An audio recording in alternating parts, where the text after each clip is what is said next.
आज पाकिस्तान समेत पूरी दुनिया में हेपेटाइटिस डे मनाया जा रहा है और यरकान जिसे हम कहते हैं इसका आज आलमी दिन मनाया जा रहा है। यूनाइटेड नेशंस ने रिपोर्ट दी है और पाकिस्तान में सिर्फ हेपेटाइटिस बी और सी वायरस से मुतासर अफराद की एक बड़ी तादाद है। 1 करोड़ 20 लाख के करीब ये नंबर्स आए हैं और पिछले 15 साल में ये नंबर्स इंक्रीज़ होते चले जा रहे हैं। मैं जब ये बात कर रही हूँ तो मैं आपको ये भी बताना चाहती हूँ कि बहुत सारे लोग हैं जिनको ये भी नहीं पता कि यरकान की टाइप्स होती हैं।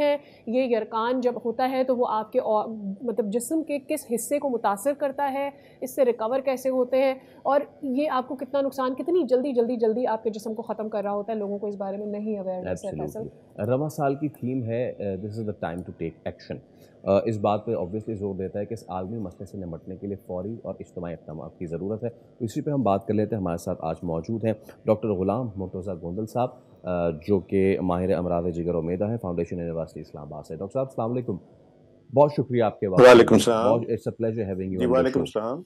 डॉक्टर साहब, जी कितना सीरियस मैटर है when it comes to Pakistan. पहले तो पाकिस्तान के उस पे बात कर लें कि कितना ज़्यादा ये सीरियस मैटर है, कितनी आबादी इससे वो है मुतासर है और क्या आम पाकिस्तानी इसको सीरियस लेता भी है, उसको पता भी है कि हेपेटाइटिस क्या है, कितनी अक़साम है, कौन सी सबसे ज़्यादा ख़तरनाक है? जी जी। इसमें जहाँ तक आप पहला क्वेश्चन है आपका कि कितना कॉमन है, तो ये बहुत ज़्यादा कॉमन है। इसमें टाइप्स होती हैं। हेपेटाइटिस जो एक्यूट वायरल हेपेटाइटिस कहते हैं, और फिर क्रोनिक वायरल हेपेटाइटिस होता है, और फिर उसके बाद जो अदर यानी नॉन वायरल हेपेटाइटिस होते हैं। मैं थोड़ा तफसील से आपको बता देता हूँ। जी जी श्योर। जो एक्यूट वायरल हेपेटाइटिस होता है, जिसको हम अपनी ज़ुबान में कॉमन बात करें तो वो उसको पीला यरकान कहते हैं, जिसमें जिस्म पीला हो जाता है बहुत ज़्यादा। आँखें पीली हो जाती हैं, जिस्म सारा पीला हो जाता है, पेशाब का कलर जो है वो आपका पीला होना शुरू हो जाता है, भूख कम हो जाती है, बुखार होता है। तो ये एक्यूट हेपेटाइटिस होता है, जो कि हेपेटाइटिस ए और ई जो होते हैं हमारे वायरस वो करते हैं। फिर एक क्रोनिक हेपेटाइटिस होता है, वायरल हेपेटाइटिस होता है, जिसमें कि मोस्ट कॉमन हमारे पास आपने सुना होगा कि हेपेटाइटिस सी, या जिसको काला यरकान अरूफ़ आम में कहते हैं, वो हो जाता है। उसमें हेपेटाइटिस सी और हेपेटाइटिस बी आते हैं, और इसके अलावा हेपेटाइटिस जो है डी होता है, जो कि बी के ऊपर हो सकता है, इंडिपेंडेंटली वो नहीं होता। इसके अलावा भी कुछ माइनर हेपेटाइटिस जी और इस तरह के वायरस हैं, लेकिन वो ज़्यादा कॉमन नहीं है हमारे कंट्री में।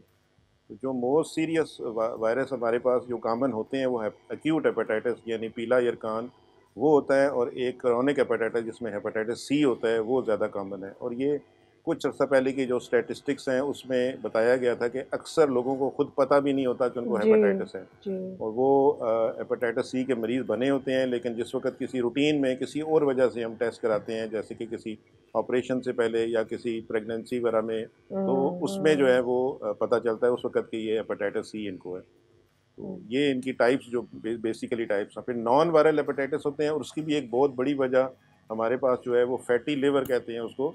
अल्कोहलिक वेस्ट में अल्कोहलिक लिवर डिजीज़ होती है, लेकिन हमारे यहाँ नैश या फैटी लिवर डिजीज़ कहते हैं, कि जिगर पे चर्बी चढ़ जाना, और उससे भी हेपेटाइटिस जो है वो का मतलब होता है। गो कि वो उतना ख़तरनाक, उतना सीरियस फ़ौरन नहीं होता जितना हेपेटाइटिस सी होता है, लेकिन ये है कि वो भी मतलब उतना ही है, उसका प्रोग्रेशन थोड़ा स्लो होती है, लेकिन वो भी उतना ही खतरनाक है। ज़्यादा खाना-पीना, ज़्यादा ऑयली चीज़ें, फैटी चीज़ें, इनके खाने की वजह से।